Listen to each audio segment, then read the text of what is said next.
What's a trade secret you know from working in the industry? Story 1. If you're buying software for your workplace, get a quote and then go silent until it's the end of the quarter. Then call the sales rep and tell them you can buy it today, but only have enough budget for 70% of the cost. Your chances for a discount go way up at the end of the quarter. As an enterprise software sales rep, screw you. Also, I totally agree. Since people have asked, here's my unofficial and incomplete list of what affects the price you pay. Number 1, how much you're buying. Number 2, when you are buying. Number 3, how much repeat business we think we can get from you. Number 4, how long you spent working with us during the deal cycle. Number 5, what you buy, different margins for different products. Number 6, the age of the product. Product managers, who set the discounting thresholds, may allow a deeper discount for a new product to get more of it sold initially and increase awareness and adoption. Number 7, how well known your company is. Many OEMs, original equipment manufacturers, want to add your logo to their website as a customer, so literally the clout could net you a better price. Number 8, if one of your C-levels is willing to take a meeting with us, we will trade prices for exposure to upper-level decision makers. Bonus discount if they will speak as a customer reference. Double bonus discount if they will speak at a conference. Number 9, where the rep's quota attainment is. Are they behind? If so, you might get a better deal. This is stuff you will never know. Number 10, likewise, did your rep's boss just get chewed out for being behind on his or her number? You might get a better deal. Number 11, what are you buying in addition to the software? We'll take a few points off if you add services to it. Number 12, spiffs. If your rep is receiving double quota credit for selling a particular type of software or any software during a limited window of the spiff, you will get a decent discount because the rep needs the deal to happen now. Number 13, your poker faces. If you convince me that you might actually not do the deal, I'll work with you. If I think you're just posturing and I know you actually need this software, get ready to fight for a week to only get 2 points off, while I act like that's a huge win for you. Number 14, my mood. Story 2. I've worked in high-end rugs. Number 1, if you own a hand-knotted rug, don't bother getting it professionally cleaned. If it's just wool, it probably is. Take a pressure washer and some rug shampoo to it if you like. Not necessary unless there's some stains. Knotted rugs are super strong and can take it. I know someone who has a high-end cleaning business, and this is what they do, and charge mucha moolah for this service. Number 2, 100% wool rugs that you see in stores, IKEA, West Elm, Crate and Barrel, etc., are made with blended wool, which is fine, but it is just lower quality wool and will shed. New Zealand wool is what you want and must be advertised as such. Number 3, hand-tufted rugs are okay if you can't spend more than like $2,000 or $3,000 for an 8x10. These rugs will have a fabric backing as the fibers are glued down in the back instead of knotted in place, so the fibers will come loose, and they're likely made with blended wool. Don't spend thousands on a tufted rug. Number 4, never buy a rug with viscose in it, also called banana silk or art silk. It may be okay for bedrooms or low traffic areas, but is a pain in the butt to clean. You can't spot clean a stain, you have to get the whole thing cleaned by a professional. It stains easily. Stains on wool can be spot cleaned. Number 5, low on money? Your best bet may be a flat woven rug in wool. Flat weaves can be decently hard wearing. You can flip it, and because it looks identical on the other side, and are often thin enough and, if small enough to fit, can be thrown on the delicate cycle in the wash. Lots of flat weaves out there. They're popular and not so expensive. Don't buy polyester or machine-made rug, please. They tend to look like crap, easier, and are harder to clean. Story 3. Casinos don't need to cheat. We have already rigged the game against you. Funniest thing I ever heard from a bookie is that all his clients will tell you at the end of the year that they're about even. Oh yeah? Then how did I afford this BMW, he'd say. You gotta love the gamblers who always win. One of my friends would talk about her friend who always wins. I'm like, you mean the dude living with his parents in his 30s who has put himself on the do not let me in the casino list twice? That guy? Yeah, gamblers only tell you when they win. People also have their own definitions of winning. I know someone who goes to a casino regularly and always somehow comes away as a winner. When I asked some questions, it became clear that they had a very loose definition of winning. In their mind, since they expected to lose all the money they took with them, if they came home with any money, they sincerely considered it as having won money. So if they went in with $300 and came out with $50, then in their minds, they won $50. They didn't see it as a $250 loss. Story 4. You cannot copyright or patent a garment design. Only trademarks and branding can be protected in the fashion industry. Literally anyone can legally copy any garment, so long as they don't use logos or other copyrighted or trademarked branding. Edit. Since a lot of people like technicalities, it is possible to patent novel, non-obvious design features, but it's niche and rare. It's typically sporting-related clothing like shoes, where this is more common. This is why so many luxury brands slap their logos and such all over things they sell. It's the only way they can distinguish something that could otherwise be copied down to the smallest detail. As such, many knockoffs and imitations are literally made by the same people in the same factories as the branded goods, but they'll print a slightly different logo or pattern. Otherwise, the finished products may be identical. Also, many high-end fashion brands license their brands to other companies for manufacturing. So you'll have your super high-tier brand garment be identical to a lower-tier brand, with the only difference being the label. Sometimes they're even coming off the same production line at the same time, but there are 2 buckets at the end, with each getting a different label. Occasionally, they will use slightly higher quality materials on the higher-tier brand, but not always. Some brands will manufacture products exclusively for stores like Ross and TJ Maxx that are of a lower material quality than what you'd buy in Nordstrom or Macy's, but those same brands will also send otherwise unsold wholesale to those stores, so there will be a mix of the real McCoy and purpose-made cheaps. In all cases, never let a label fool you. Look for the quality of the fabrics and stitching first. Everything else is smoke and mirrors. Story 5. All emergency rooms are not equal emergency rooms. In my hospital, we don't have any sort of OB, pediatrics, or any of that. Whenever a kid comes in, or worse, a baby, the nurses and doctors are all in a panic. Not because they're incompetent, but because that's not what our hospital does regularly. Sure, we will stabilize to the best of our ability, and we will immediately call the local children's hospital, but if you have a child, for example, in distress, and you have multiple hospitals nearby, try being aware beforehand which one is the best for yours or your child's needs. You don't want to rush into an ER where there isn't someone who can confidently and effectively treat you. 100%. Take your children to a children's hospital if it's at all feasible or safe to get there.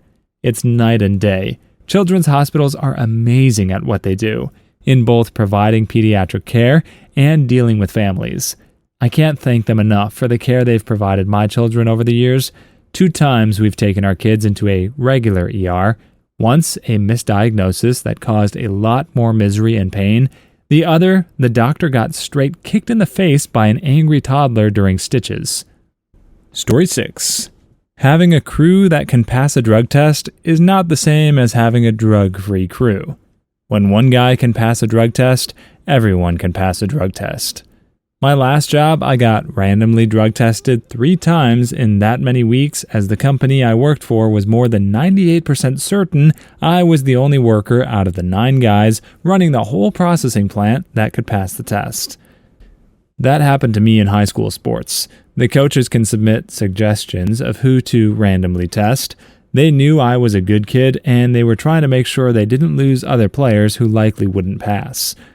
Story 7. Most fossils in museums are replicas. These days, they're usually plastic casts from silicone molds of real fossils, but 3D printed replicas made from high-resolution scans are becoming more and more a part of things. And that's because they're hard to display and are valuable, correct? Yep, also they're just rare, and animals are almost never 100% complete or even close to complete. Gotta fills in the gaps somehow. One thing I really appreciate about the Royal Ontario Museum in Toronto is that they have a diagram next to each description of their dynos showing you which pieces are real and which are casts.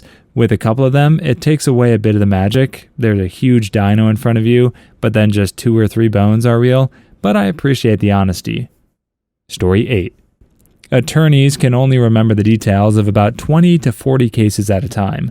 So if you call your attorney after about a month or 2, depending on the firm and how busy they are, they likely completely forgot what happened to you and are working off a set of notes to pretend they have any clue who you are, especially if you've only interacted with them via phone other than one time in person for an intake or whatever. Please don't be offended if your lawyer needs 3 to 4 data points to remember what case you are. Some of us carry over 100 at a time, and my brain just needs a minute. But once I boot up that you are the one with the 3 random things that make you stand out, I really do remember the whole thing. I will never, ever remember the case by your name. I'd be a much, much more expensive lawyer if I had sales skills like that. Story 9. As an HVAC mechanical engineer, if you tell us you don't care about a brand, it'll open an entire industry of options. Almost all packaged equipment has the same efficiency and warranty, but some brands just cost way more than others because of whatever internal proprietary controls they have or inflated egos and whatnot. I can design you a system for 30 to 50% less sometimes if you give me the flexibility to do so. I can also show you a comparison to prove to you that 2 systems of different costs will operate equally. Edit. I should add that a good and ethical engineer, engineering sales, should also keep in mind maintenance, dimensions, fitment, and overall longevity of the unit, and they should have in-depth discussions with their customers. Lowest equipment cost does not always equal longest lifespan. I'm just talking about operational comparisons. Story 10. Awards tend to be BS. Awards companies are there to sell advertising. They make up awards, offer winning titles to businesses, then charge them to include their name in their literature. For example, the business my husband and I own recently won a national award.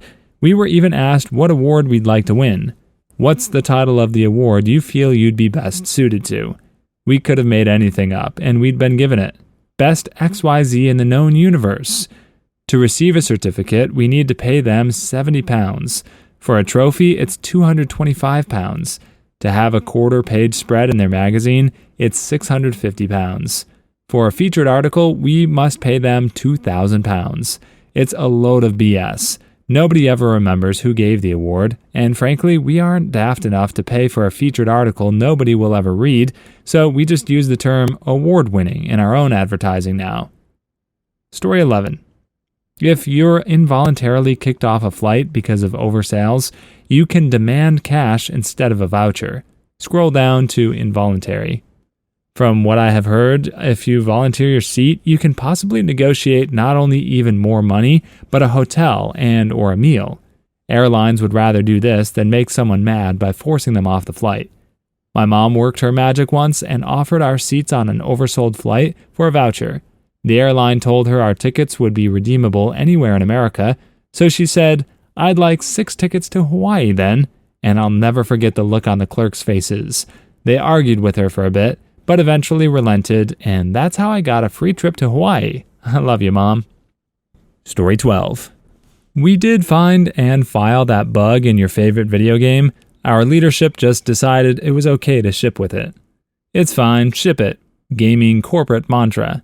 One of my favorite bugs I ever found during my QA was finding a 100% way to clip the main character into a vat of sludge and get him stuck inside, resulting in a non-progression. Since we were close to submission, the producer looks at it and decides to waive it, thinking that it'll be unlikely that they'd find that bug. Sure enough, we failed submission, and my bug was cited as a CFR, cause for resubmission, aka must fix. Story 13. When you play match 3 games, like Candy Crush Saga, after beating a few levels, the game will make it impossible for you to continue. You will be getting impossible odds.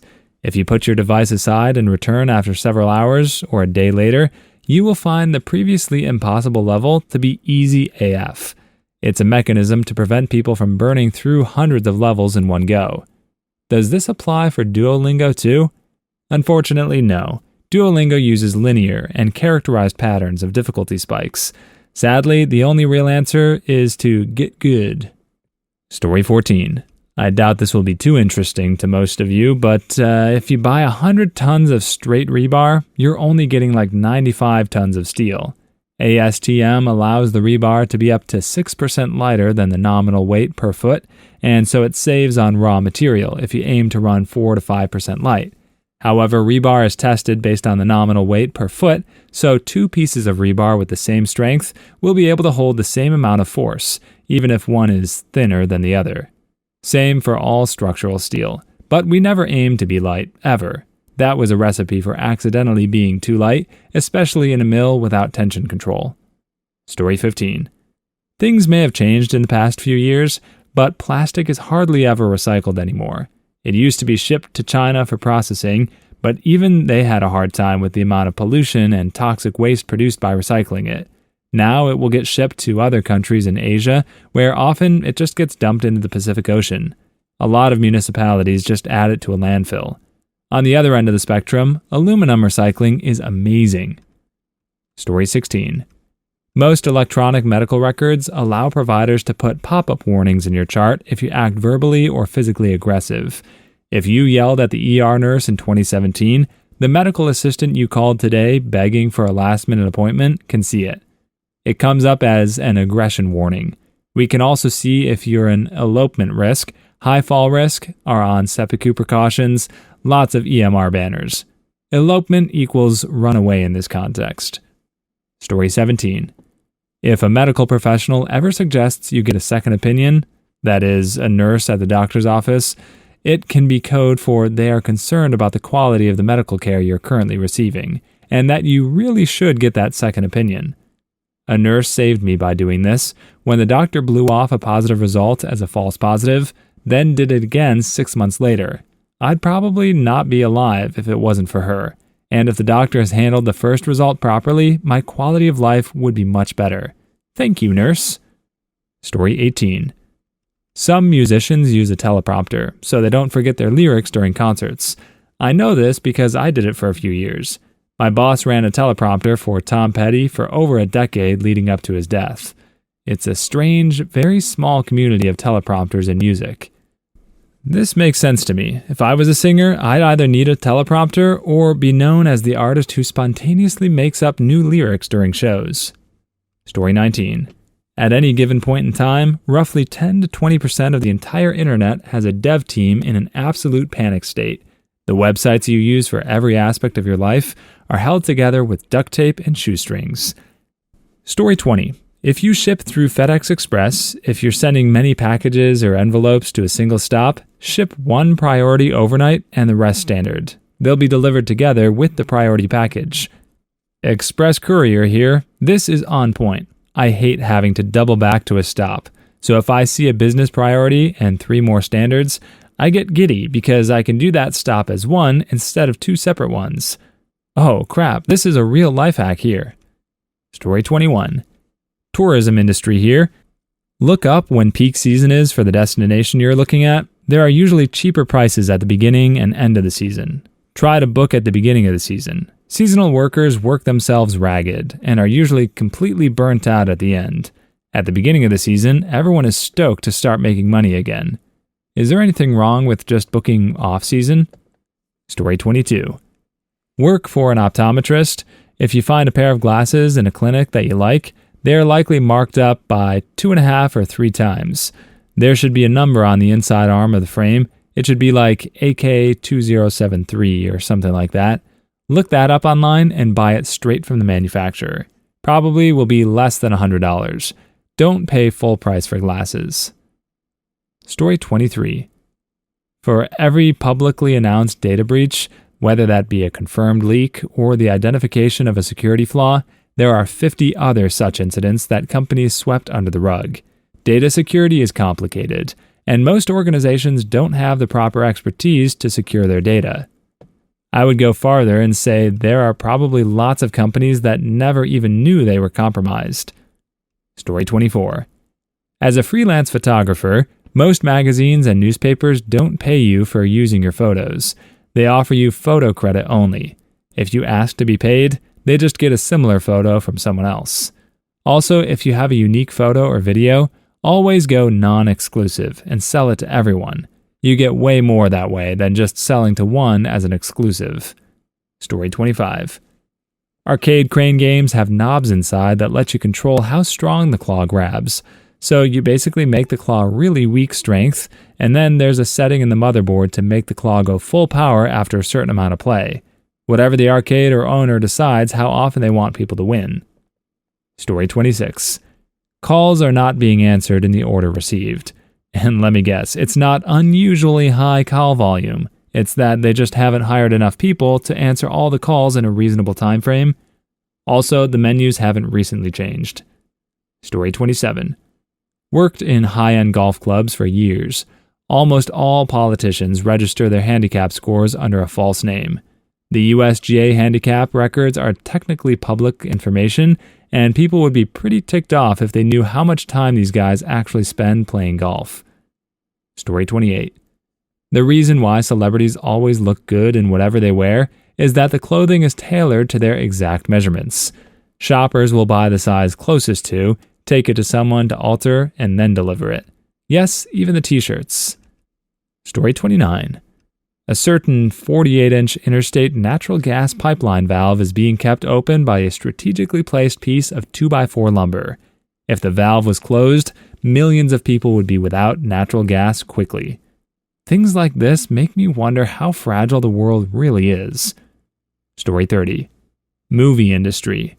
Unless you're breathtaking in your audition, which does happen, don't get me wrong, there's a list of 30 people each studio prioritizes to be in their major films. Story 31. On any piece of machinery, if the welds you see look like crap, the welds you don't see are even worse. Story 32. In the United States, movie theaters spend more money on the bags for popcorn than the popcorn itself. Story 33. The urine pregnancy test you take at the doctor's is the same as the Dollar Tree one. Please leave your stories in the comments. I'd love to make a video of them in the future. Also, don't forget to like and subscribe.